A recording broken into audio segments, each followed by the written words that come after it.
What's up, everybody? Welcome to day 6 here on the 25 Days of Christmas Horror.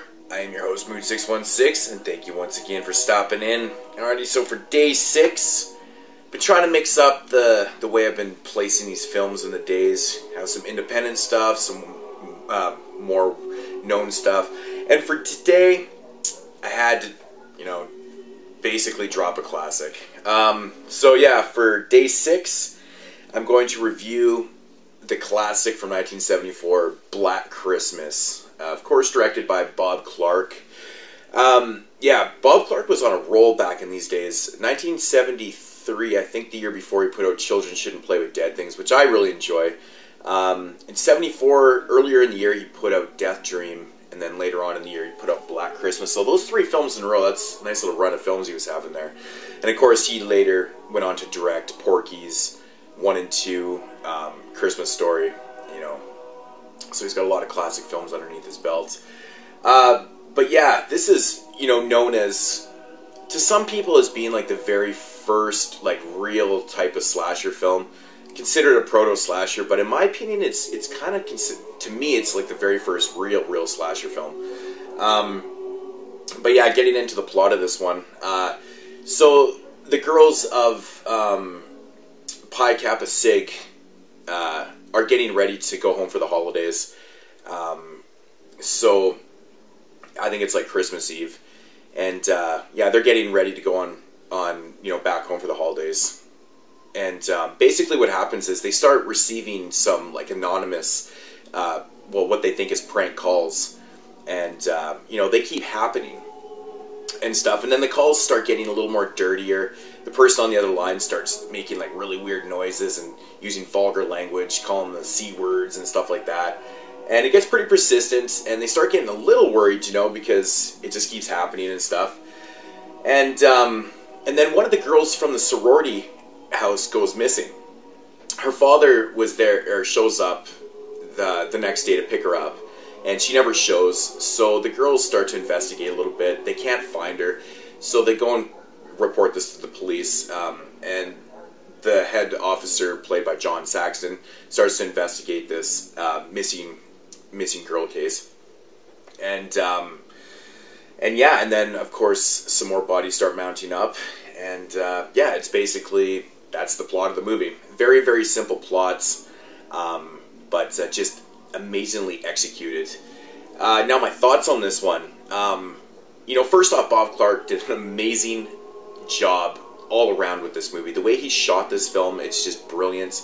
It has a dark feel, but it also has some comedy elements to this film too, which I really enjoy. It's not over-the-top comedy, but this was kind of like a prelude to what he later did with Porky's and stuff. Just on the comedy level, he was a very smart person with the comedy. There's a scene early in the film when the father of the missing girl is being shown around the house by the headmaster of the fraternity house, and there's a picture on the wall of this old lady that's flipping off the bird, and she's you can tell that the father's kind of a prude. He doesn't approve of this and of them partying and drinking and stuff. And then there's another picture right behind her where there's a couple having sex and stuff. She covers it up. The comedy just works so brilliant. Bob Clark did a really great job, because the tone of the film is actually quite serious, and that's what makes this movie so brilliant. Like I said, the atmosphere and the way he shot it and the tone of the film just works so well. It's very, very well acted, very well written. It's got a great, great twist at the end. And, it's just one of those films that it's just so perfectly executed that there's really nothing you can say bad about this one. It's really brilliantly done. It has such an awesome Christmas feel to it. Really good score. The score is used perfectly throughout the film. It's not overdone. There's no like fucking stupid jump scares and stuff like that. The one thing about this movie that I really, really enjoyed too is the fact that like how the kills were done. The kills were very kind of, they were inventive for the time. I mean, by today's standards, they're not, crazy by any means. But I really do like the stabbing scene in this film. I'm not going to say who gets stabbed or whatever, but I just love the way that was shot. Because back in, 74, before the, the heyday of slasher films, that was really kind of, out there. That was kind of vicious and really viciously done.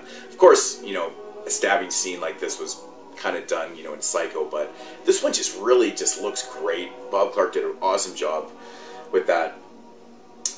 Yeah, you know, overall, this movie is just, in my opinion, it's nothing but a classic, and just brilliantly acted. Everyone does a really great job, and I just adore the ending of this movie. The way the end of this movie is done, you know, I don't want to give anything away if you've never seen this movie. Most people watching this review have definitely seen this movie, but the way the end of this movie is executed, it's so fucking brilliantly shot.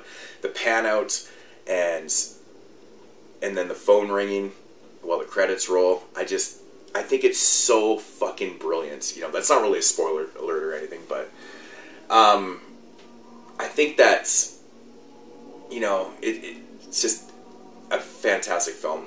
I don't really know what else to say about this. Everyone's seen this one, but if I had to rate this, I'd probably give it 9.5 out of 10.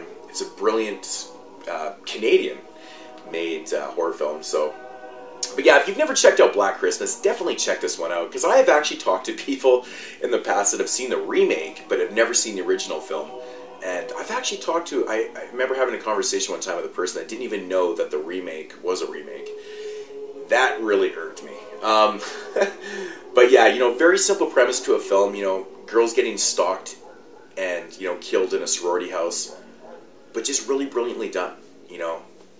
You can't ask for anything more than this film. It's brilliant. So, yeah, for day 6, Black Christmas, an amazing film. Like I said, if you've never checked it out, definitely check it out. It does have a Blu-ray release, which I need to pick up sometime, because it's a fucking amazing film. So, but yeah, Moon 616 for day 6. I will be back tomorrow with another review. Thank you for watching and subscribing.